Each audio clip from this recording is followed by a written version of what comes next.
What if one man's plan could have changed the entire Holocaust? Witold Pilecki voluntarily got himself arrested in 1940 to infiltrate Auschwitz from the inside. He spent 3 years documenting Nazi atrocities, becoming the first person to report the true scope of genocide. But the Allies ignored his intelligence reports. By 1943, he had secretly organized 2,500 prisoners for a massive uprising. What if instead of escaping alone, he had triggered that revolt? The liberation could have exposed the final solution 2 years early. Other camps might have followed with their own uprisings. Hundreds of thousands of lives could have been saved through coordinated prisoner revolts. One man's courage nearly rewrote history's darkest chapter. Now, this video is actually true. This dude, right, purposely got arrested by the Germans during the 40s at the height of World War II, just to do all that as a way to spite at the Germans for what they were currently doing at the time, which was the Holocaust. And he understood the length and the utter depravity that the Germans did and were enticed of doing, that in which case amounted to various war crimes and, by today's standards, crimes against humanity. And that's the reason why he did it. And he spent 3 years being very meticulously of how he was going to do this uprising, and he managed to convince a lot of said prisoners at the time that were in the camps to do it. And he was actually, in a way, successful to a degree.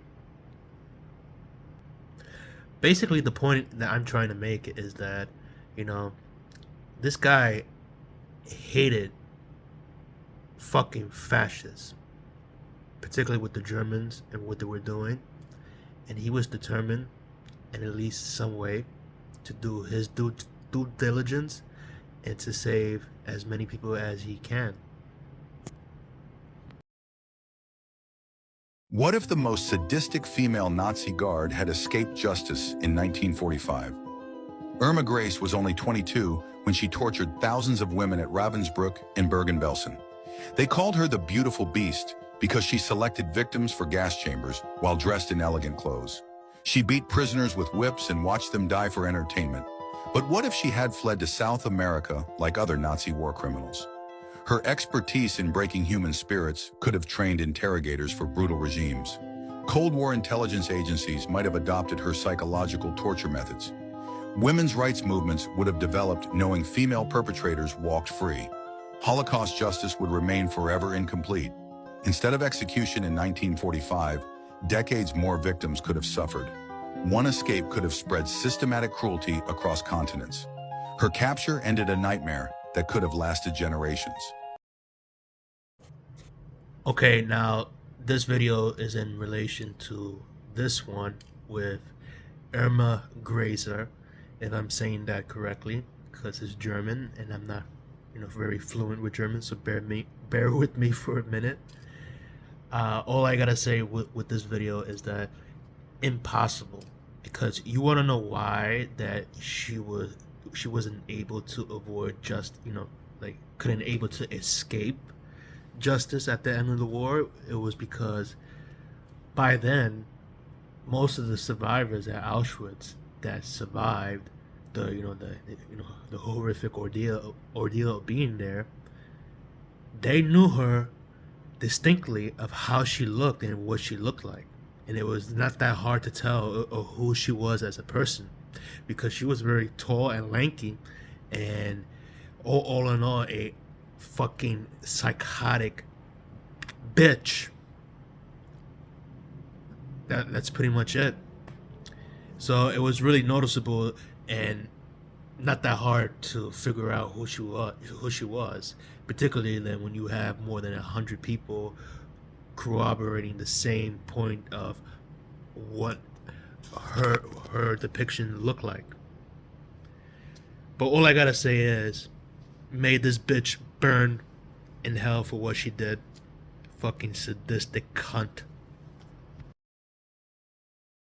What if Rudolf Höss had escaped to South America instead of being captured on that German farm in 1946? The Auschwitz commandant was found hiding as a farmhand, using a fake name. British forces arrested him after months of searching, but imagine if he had slipped through the rat lines like other Nazi war criminals.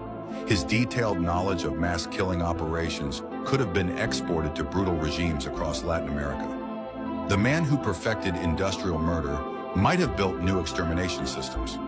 Without his confessions at Nuremberg, the world would have less evidence of Nazi atrocities. Decades of systematic genocide could have followed. One escape could have changed history forever.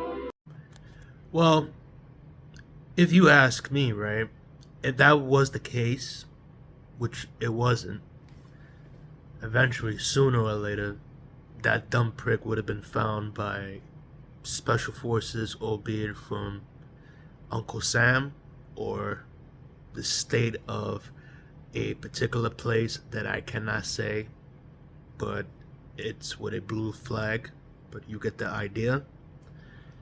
But needless to say, like, you know, if he would have done all that effort in, as per going to hiding in South America, eventually he would have been slipped up and he would have been deported back to West Germany and would have been tried for his crimes against humanity, for the depraved shit that he did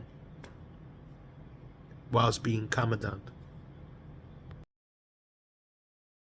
Did you know Britain's most trusted doctor was actually its most prolific serial killer? On June 24, 1998, 81-year-old Kathleen Grundy was found dead in her home. Hours earlier, Dr. Harold Shipman had made a routine house call to check on her.